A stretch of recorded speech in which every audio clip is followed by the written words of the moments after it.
Welcome to Preparing for 2010. Make way for mobile apps. I'm Noah Glass, the Chief Executive Officer of GoMobo.com. Every month we present a webinar for our clients and other industry leaders, highlighting key insights for the restaurant industry. This webinar is part one of a three-part series, in which I'll showcase a new opportunity that has the potential to revolutionize the way you interact with your customers in 2010. GoMobo helps restaurant groups increase same-store sales. Since 2005, we've worked with over 500 restaurant groups to launch and operate successful remote ordering programs and mobile applications. Our clients include Burger King, Dunkin' Donuts, and Subway. Over the years, we've helped our partners grow same-store sales by increasing average order size and customer visit frequency. Let's get started with today's topic: make way for mobile apps. To quote Shakespeare, what's past is prologue. I want to start out by traveling back in time to the 90s, when the personal computer and the internet forever changed how consumer businesses and consumers interact. By the mid-90s, consumer internet usage really started to ramp up. In 1995, there were just 9.5 million internet users in the US. That number had more than doubled to 20 million in '96.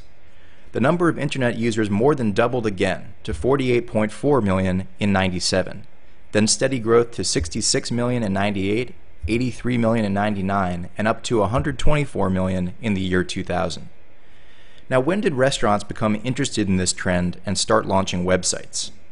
Restaurant websites started to spring up in '96 and continued to emerge in the years to come as more consumers got internet access at home. '96 saw the launch of McDonald's, Pizza Hut, Subway, Taco Bell, and Wendy's. '97, the launch of Burger King, Domino's, Dunkin' Donuts, and TGI Fridays. '98 saw the launch of KFC and Starbucks. Now, what do I mean when I say that restaurants were launching websites in the mid-90s? What did these websites look like? It's time to play a round of My First Website. Here are some early examples of restaurant sites, courtesy of the Internet Archive Wayback Machine. See for yourself. Here's McDonald's website from 1996.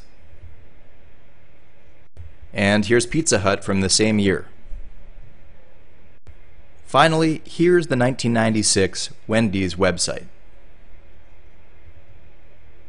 Okay, back to this chart. It took about 20 million consumers using the internet to make restaurants use the internet. Today, there are 255 million consumers using mobile phones. Let me say that again. 255 million consumers using mobile phones. So there are more than 10 times as many Americans using mobile phones today as there were Americans using the internet in '96. So why do so few restaurants have a presence on mobile phones? The truth is, the mobile experience has always had some serious roadblocks. Using a mobile phone to do anything other than place a phone call has always been really clunky. Trying to access the internet from a mobile phone was slow, hard to navigate, and simply no better than going online. Why was it so bad?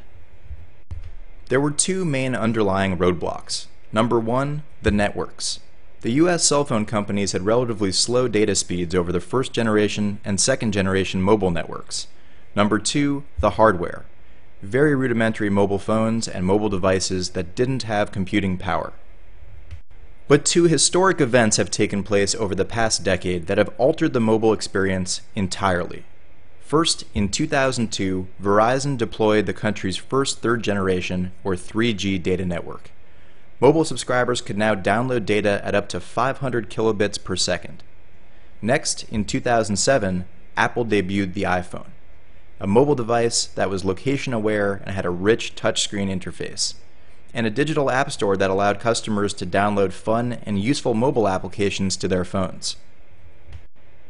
Verizon's 3G rollout and Apple's iPhone debut had an enormous ripple effect through the mobile industry. After Verizon's 3G rollout, Sprint, AT&T, and T-Mobile all followed suit, laying the foundation for faster download times for all mobile users in the US. Mobile got fast. Similarly, the success of the iPhone led to many new powerful mobile devices entering the market. Mobile got powerful. And perhaps most importantly, consumers really got the idea. Apple has now sold 40 million iPhone and iPod Touch devices. BlackBerry has sold 50 million, and Palm has sold 30 million.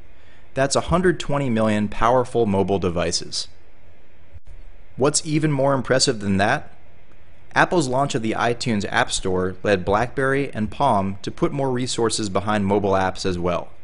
Apple alone surpassed 1.5 billion downloads in its first year. Consumers have come to look at their mobile phones as powerful, connected computers with nearly magical capabilities. And now restaurants are catching on and catching up. Burger King, Chipotle, Dunkin' Donuts, and Pizza Hut have all launched mobile apps in 2009. The early results have been very strong.